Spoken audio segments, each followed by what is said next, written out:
Hello, good evening. It's time for another Tea with a Druid. Tea with a Druid 62. So it'll be lovely to see your names and where you're from popping up. And so do say if you're here. And hello, Linda. That's good to see you. Good to see you. And Richard, hearing you loud and clear. That's great to know. That's great to know. That's marvelous, and I've got a new monitor, which I think has a better camera on it as well. Andre from the Netherlands, Anders from Ontario, Nancy Tammy from Alabama, Zane, fantastic, Mikkel Hensley, woohoo, yeah, Michigan, Brian, fabulous, great. Isn't this lovely? Just this sense we can, as we arrive, we can kind of tune into this thing of being together. This is wonderful. And this is such a lovely thing to do. I really want to share it with others too. So I've arranged a special March with lots of guests. So every Monday in March, there's going to be a new guest giving a tea. It's been so interesting, while I was away seeing JJ and Matt's and Adrian's presentations. So we've got Julie from Brett from Australia, and Paul Corcoran from Ireland, Ema Burke again from Ireland, and more. So, and that's because I'm going to be concentrating. I'm going to be here in March, but I'm going to be concentrating on, I'm just putting the finishing touches to a course on meditation that I've been working on for a while. Really looking, I think the internet actually, one of its great possibilities and gifts is that it makes working and studying meditation really much easier. We don't have to travel anywhere to interact with others, to study meditation, to experience meditation in a group or together, to to learn new techniques and so on. So that's what I'll be doing. So now, the Manannan MacLear Grove in San Francisco, that's where Zane is from, and Vienna too, that's fantastic, Dusseldorf, Staffordshire. Great, lovely to see you all. So I wanted to talk this evening about stability. I'm not quite sure why the subject came up. When I asked in the inner world for what I should talk about, this concept of stability came up, and it's perhaps because we live in such an unstable world. With all the things that are going on in virtually every country. Perhaps it's for that reason. Perhaps it's because actually it's something that has always been of interest to us. I mean, I guess ever since the dawn of time, where we've had to battle with the forces of nature and to keep ourselves safe and deal with tragedy and illness and difficulty and so on. The search for stability has always been with us. And I immediately thought, in tackling this subject, I immediately thought of, the sumo wrestling suits. The first time I went to a country fair and I saw a couple of people in sumo wrestling suits, I couldn't stop laughing. I don't know if you've seen them, but they're basically weighted suits, massive suits that you put on. So you look like a sumo wrestler, and then you're put facing your friend, and you can hardly walk. So what you do is you just lean on him or her, and then she will topple over and then stagger back up and then lean on you, and you'll career around. It's just absolutely hilarious. And in fact, it's been on my bucket list for years. And one of the things I have promised myself today is that I'm going to hire a sumo wrestling pair of suits and play with it with my grown-up kids or anybody else who'll play with me with that. So I actually thought, in my memory, I thought those suits were weighted at the bottom. They had a big weight, because my memory is that people just keel over and bounce back. But in looking online, I tried to find some fun films that I could put on the blog post that goes with this. And in fact, they don't seem to have weights. They seem to have your own feet poking out of the bottom. But either way, it still works. But what it reminded me of was this question of of what it means to be anchored and grounded, because of course what keeps happening is you keep grounding, you keep falling to earth like that. And I followed a guru for 7 years. His name was Omram Mikhail Ivanov, and he was Bulgarian, but he spoke French, and he was always a joy to listen to. And he used to say something that really worked for me, and partly I think because it's in French, and when I hear French, I hear it in a different part of my brain, and it speaks to me at some other level.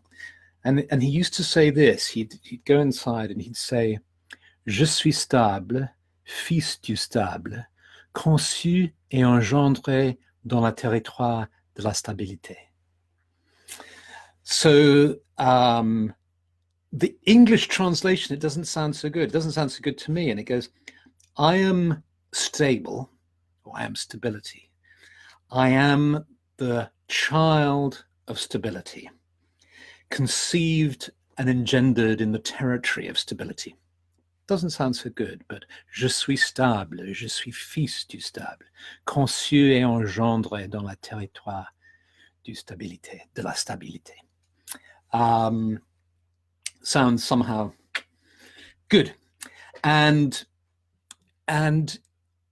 this ability to find stability deep within, I think, is a huge asset. And one of the goals of the spiritual life is to find stability in an unstable world, in a world that often will knock us back. And there's an important distinction, I think, to make between the search for stability and the kind of naive pop psych, if you like, adage to always get up. You know, those kind of phrases that go, you know, the difference between the successful person and the unsuccessful person is the successful person always picks themselves up. Every time life knocks you down, pick yourself up, and all those things. Well, I find those kind of phrases, those aphorisms really annoying, because they don't account for the way in which sometimes we can't get up when we're knocked down. And in fact, the fact that we can't get up is precisely because we need to stay down. We're knocked back and we need to stay down. And that kind of metaphor is very poignant because it points to our need to be close to the earth. I don't know if you've ever had a shock in your life where literally the floor gives way. It's happened to me, and before, if it's never happened to you, it sounds like it's a kind of literary device. You know, they were so upset that the floor gave way. But when it does happen, it's as if the floor gives way and you want to fall to the ground to find safety on the earth. And this need to be close to the earth is actually where we find the relationship between stability and between not having stability, being knocked around. Because if you really open to the experience of being discombobulated, of being bouleversé, as it's called in French, of being scattered and hit, if you go into the heart of that, you'll find, I think, a part of you that is seeking the ground. So you might be scattered all over the place, you might be knocked down, but deep inside, I think you can locate this part of you, which is the stable part of you. You are instinctively going towards that stable part of you. And let's do that now as a kind of experiment. See what happens when you try. If you want to, you don't have to do this, but if you want to, just try closing your eyes and go to the part of your body where you feel the most stable. Just go for a few seconds. We'll just go inside now and go to the place of stability, of feeling grounded and stable. Note what part of the body your consciousness travels to, if it does. And then just come out again. Just open your eyes and and come out. And I'll be really interested if you tell me where you instinctively went to. There's a time lag on the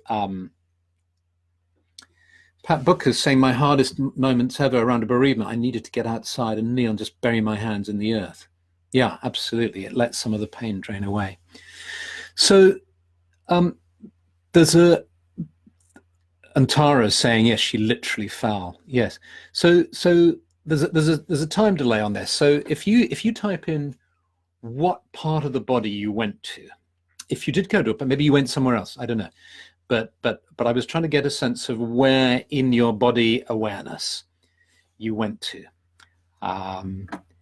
New comments, 9. Oh, look, I can get more by pressing that button. Solar plexus, my legs and feet, my lower back, low down in my pelvis. I'm sitting cross-legged. Okay, Amy. Yeah. Legs and feet. First to my feet, then to my heart. Interesting. Stable part is my belly. Okay. And my feet, Nicole, my heart, tummy. Interesting. Stability along my spine.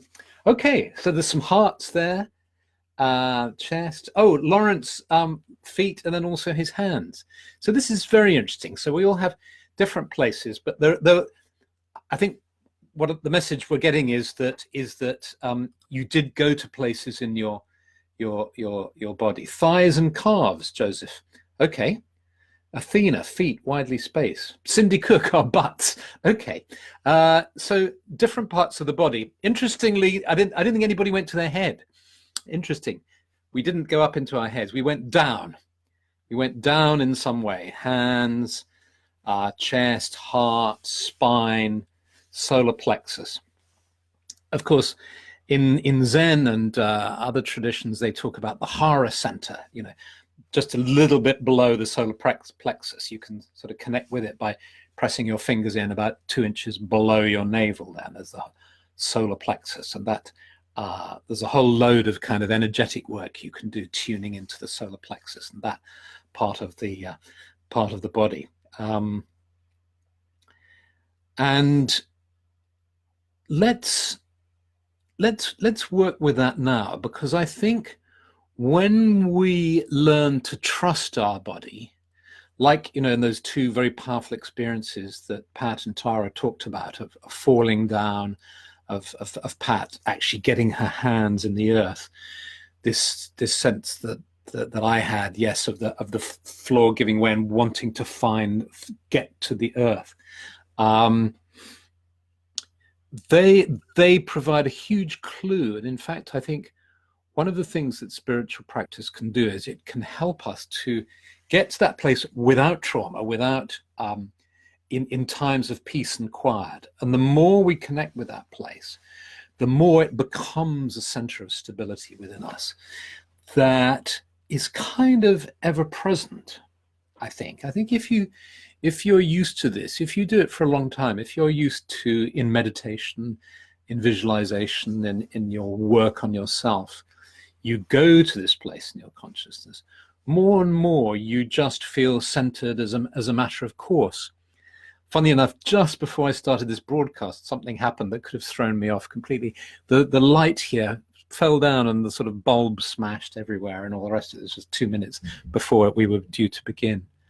So I had to go downstairs and get another light and so on. But it was all okay because my consciousness is, I suppose, mainly located in that place.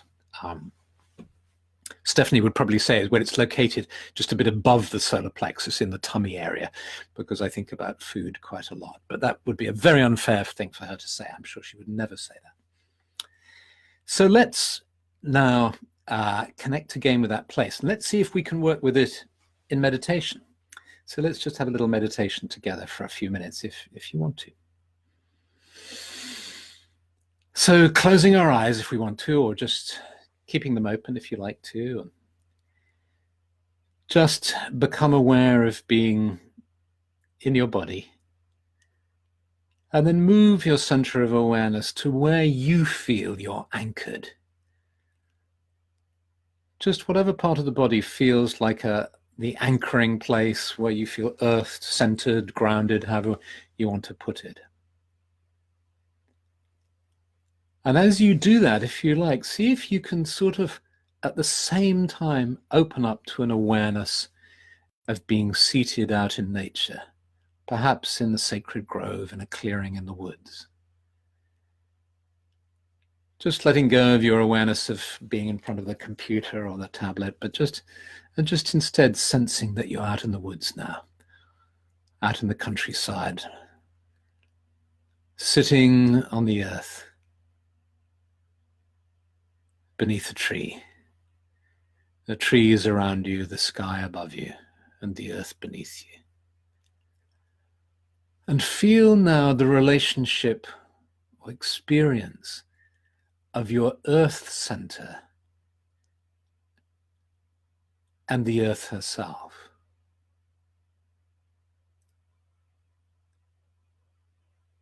Sense your own earth center, and then sense the earth beneath you. The earth with its rich soil, its rocks, all the creatures and life in the earth. The water in the earth too. The strength in this earth, the stability in this earth. And without having to analyze it or think about it too much, you know that there's some mysterious connection between this earth that you're seated on and this center of stability within your own being.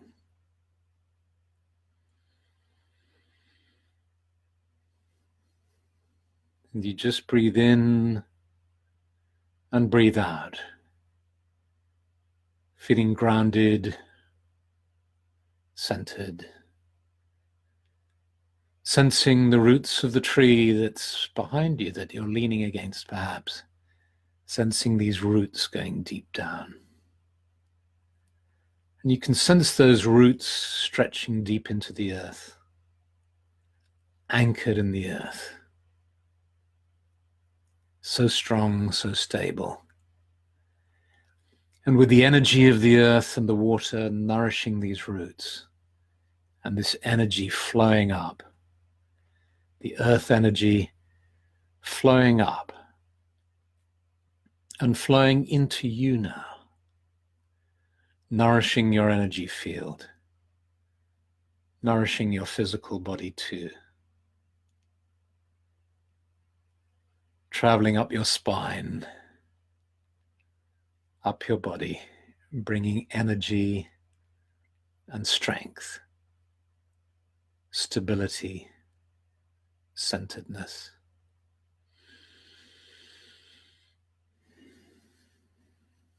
Right up to your head. And then sensing perhaps the tree going above you, sensing its branches reaching high into the air, the leaves being fed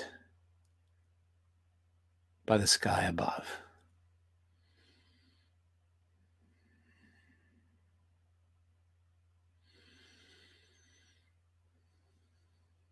And you let go of your awareness of the tree now. And just become aware of the energy of the sky flowing down into your body, into your energy system.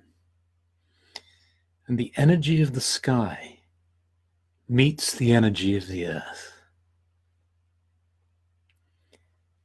And sense where that is meeting now. Where is the energy of the sky meeting the energy of the earth?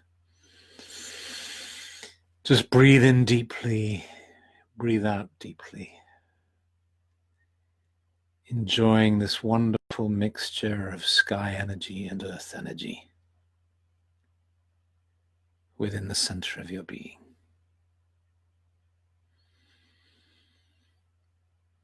And feeling clear and energized, stable and grounded, knowing you can do this exercise at any time to deepen it. It's time now just to let go of the imagery, let go of the sense of being in a sacred grove. As you become aware of being seated here, the energy of the sky and the energy of the earth flowing within your being, bringing you a sense of peace and calm,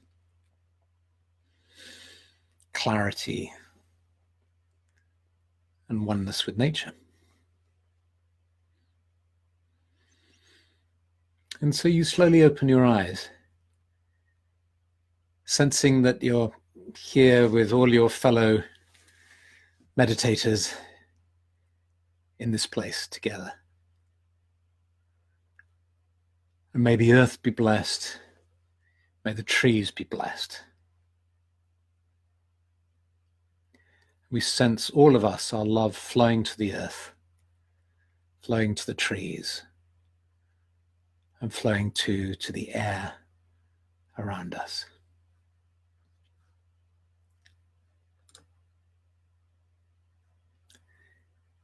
And so, I know that was very short. I'm always aware in these meditations that these meditations are for everyone. You know, we might in our own practice want to do a meditation like that, going much, much deeper, spending much more time. But there are certain boundaries in this kind of work that we're doing in these tea sessions. I'm sure you appreciate that. So Alain Giroux, now that felt really good. That's great. Nancy Dale, can you get through the grades if you aren't very good at meditation? Well, you know, that's a very interesting question. It's one I've been thinking about a lot recently. I've been meditating for years in all sorts of different ways. And then over the last few years working with meditation and sophrology, and then I decided I've taken a couple of courses in meditation teaching mindfulness and meditation. And I've decided to put all that together in an online course. Because I think there's a lot of pressure we make for ourselves about meditating. There are many different ways to meditate. Meditation isn't one thing. There are lots of different ways to meditate, and it's a question of finding the way that suits you, the way that really speaks to you. And it's not about being good at meditation. And funny enough, there's a way in which we can transcend that kind of question. So that'll be ready in about a month or so's time. So I think there is a way. There's a way through that. So that's lovely. Petra Stauffer was saying that's my first time here. Thank you. I enjoyed it. Yeah, Petra. Well, it's good to see you here. As I said, these meditations are specifically designed to be brief, but to help us touch in to an experience that we can then, if we like, repeat on our own, and then go deeper. So yes. So thank you for coming, and I look forward to reading your comments. I think maybe if I can just leave one last thought about stability. One of the big dangers, I think, in spiritual work is that we develop rods to beat our own back. We naturally want precepts, codes, instructions, disciplines, advice to keep us on track, and that's perfectly normal, of course.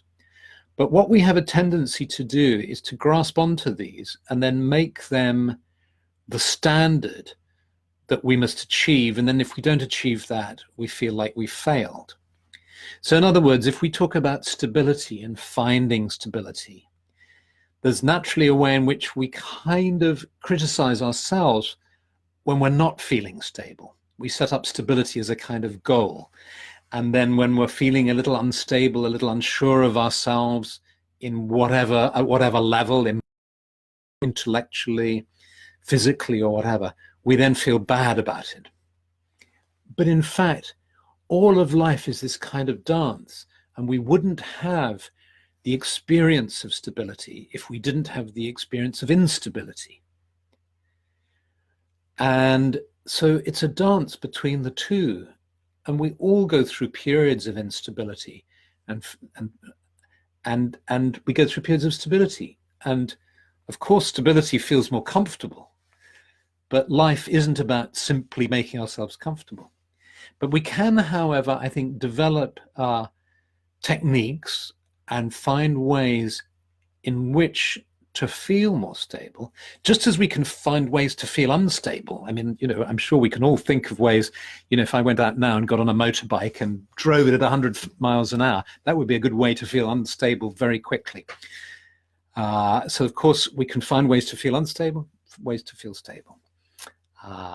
And I guess what spirituality or the spiritual way can do is it can offer us a kind of vision of the relationship between stability and instability, and then offer us ways to feel stable. And one of those ways is, I think, through finding the center of stability within our own bodies and then working with that in meditation. So lovely to see you. Lots of love. I'll get a cup of tea and then I'll come and read your comments, and you can always make comments later. You don't have to make them straight away. So see you again, and probably I won't see you for a month, but you'll meet lots of interesting people over the coming weeks during these tea sessions. Okay, bye then.